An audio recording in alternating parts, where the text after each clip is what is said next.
भाई भाई का रिश्ता भरोसे का रिश्ता होता है, खून का रिश्ता होता है। लेकिन वाराणसी से एक ऐसी खबर सामने आई जहां पर भाई ही भाई के कातिल बन गए। कई दिन पहले हुई हत्या के मामले में पुलिस ने 2 सगे भाइयों को गिरफ्तार किया। आरोपियों पर जिनके कत्ल का इल्जाम है वो कोई और नहीं, उनका सगा भाई था।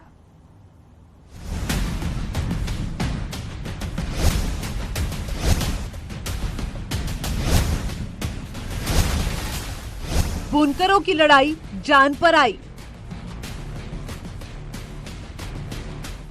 धंधे में दगाबाजी, रिश्तों का कत्ल। सगे भाइयों को ले डूबा लालच। कहते हैं कि वैसे तो भाई भाई का दाहिना हाथ होता है, विपत्ति में भाई कवच होता है, मुश्किल में साथी और अकेलेपन में भाई भाई का दोस्त होता है। लेकिन बात जब बंटवारे की आ जाए तो भाई ही भाई की जान का दुश्मन बन जाता है। बंटवारे में कत्ल की एक ऐसी ही कहानी सामने आई है वाराणसी से। सुनील का कत्ल उसके 2 सगे भाइयों ने किया, वो भी उस पावरलूम कारखाने के लिए जहां की साड़ियां बिनने का काम सुनील करता था। बताया गया कि पावरलूम में हिस्सेदारी के लेकर दोनों भाई सुनील से नाराज थे, उसको रास्ते से हटाना चाहते थे और इसीलिए उसको बहलाकर रोहनिया में एक नहर के पास ले गए और उसका गला रेत दिया। हत्या इतनी बेरहमी से की गई कि अगले 2 दिन तक लाश की शिनाख्त करने में पुलिस के पसीने छूट गए। वारदात 3 अप्रैल की है। रोहनिया थाना इलाके में नहर के किनारे एक युवक का लहूलुहान शव मिला था, जिसकी गला रेत कर हत्या की गई थी। हत्या इतनी क्रूरता से की गई कि 2 दिन तक पुलिस शव की पहचान तक नहीं कर पाई। यही वजह रही कि पुलिस की जांच भी भटक गई। दरअसल जिस गुस्से से हत्या की गई, उससे पुलिस को लगा कि ये वारदात दोस्ती में दगाबाजी या किसी खास रंजिश का कारण हो सकती है। लेकिन पुलिस की जांच में जब सच सामने आया तो हर थ्योरी फेल हो गई। एक अज्ञात व्यक्ति का शव बरामद हुआ, जिसकी गला रेत करके हत्या कर दी गई थी। इसके संबंध में लोकल प्रधान से तहरीर लेकर 93/23, 302, 201 आईपीसी के तहत मुकदमा पंजीकृत किया गया। विवेचना की कार्रवाई शुरू की गई और सीसीटीवी फुटेज के छानबीन से हमने ये पाया, मृतक की शिनाख्त जो है वो सुनील कुमार मौर्य, थाना लोहता के रूप में पहचान हुई इनकी। करीब 2 दिन बाद जब मृतक की पहचान हुई तो परिवार से संपर्क साधा गया। मृतक के दोनों भाई खुद पुलिस के पास पहुंचे और एफआईआर दर्ज कराई। पुलिस को अनुमान था कि इस वारदात को दोस्तों ने किसी रंजिश में अंजाम दिया होगा। केस के खुलासे के लिए पुलिस ने पहले तो मृतक की कॉल डिटेल और सीडीआर खंगाली, लेकिन उसमें कोई सुराग नहीं मिला। फिर पुलिस ने आसपास के सीसीटीवी खंगालने शुरू किए तो एक ऐसा सबूत हाथ लगा जिसे देखकर हर कोई सन्न था। सीसीटीवी में मृतक सुनील अपने 2 भाइयों के साथ जाता दिखा। पुलिस ने शक होने पर भाइयों को हिरासत में ले लिया। पूछताछ के दौरान आरोपियों ने अपने ही भाई की हत्या की बात को स्वीकारा है। पूछताछ के क्रम में और सीसीटीवी फुटेज में ही हमने पाया कि इसको मोटरसाइकिल पर बिठा के इसके 2 अपने सगे भाई मुनील और अनिल ये कहीं लेके जा रहे थे।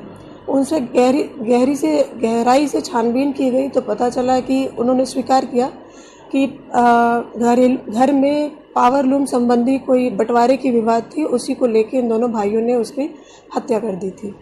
दरअसल इस हत्या के पीछे बंटवारे का विवाद था। मृतक सुनील पावरलूम का कुशल कारीगर था।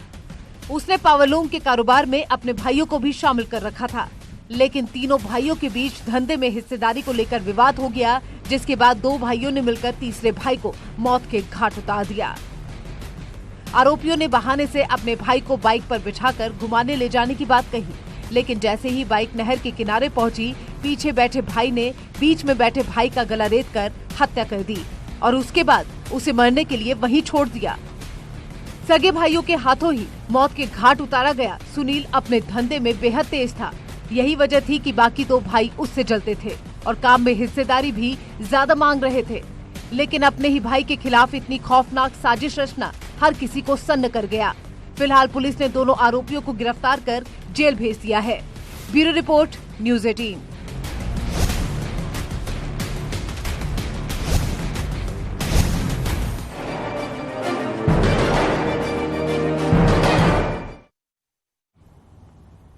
नोएडा की एक हैरान कर देने वाली वारदात सामने आई है, जहां पर एक 2 साल की मासूम बच्ची का कत्ल हो गया। कातिल परिवार के साथ ही बच्ची को ढूंढता रहा और कुछ भी होने से अनजान बनता रहा कि उसे कुछ भी मालूम नहीं है। लेकिन खूंटी पर बैग में टंगी शव जब बदबू शव से आई तो कातिल का पर्दाफाश हो गया। कभी नहीं छोड़ती वो अपने बच्चा को अकेला। मेरा बच्चा बहुत मासूम था।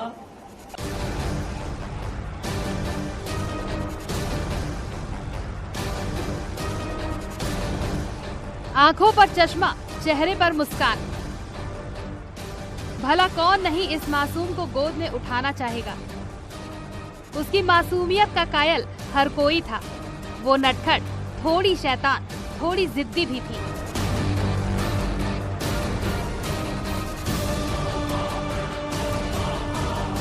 वो माँ बाप की लाडली थी, घर की खुशियां थी, लेकिन घर की खुशियों को कातिल की नजर लग गई।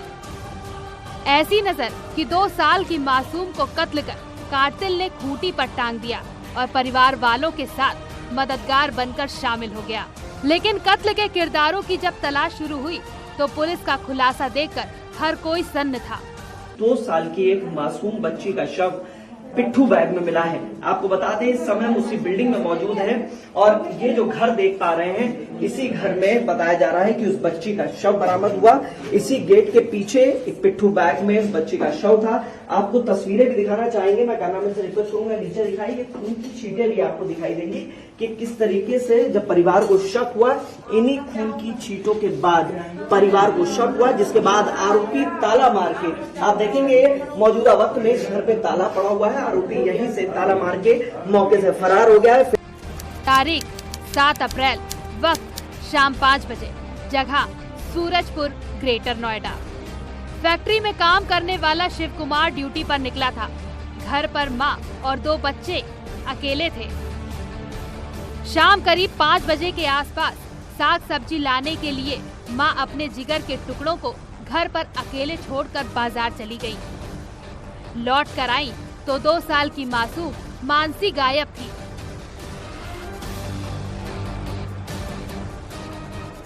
पहले माँ को लगा बच्ची कहीं खेल रही होगी, लेकिन वक्त बीत गया। फिर खोजबीन करते करते दिन बीत गया, लेकिन मानसी का कोई सुराग नहीं मिला। इसके बाद परिवार ने सूचना पुलिस को दी। पुलिस ने गुमशुदगी की रिपोर्ट दर्ज करके कार्रवाई शुरू की। उत्तर प्रदेश की गवर्नर आनंदीबेन पटेल का हमारे कैंपेन को शुभकामनाएं देते हुए उन्होंने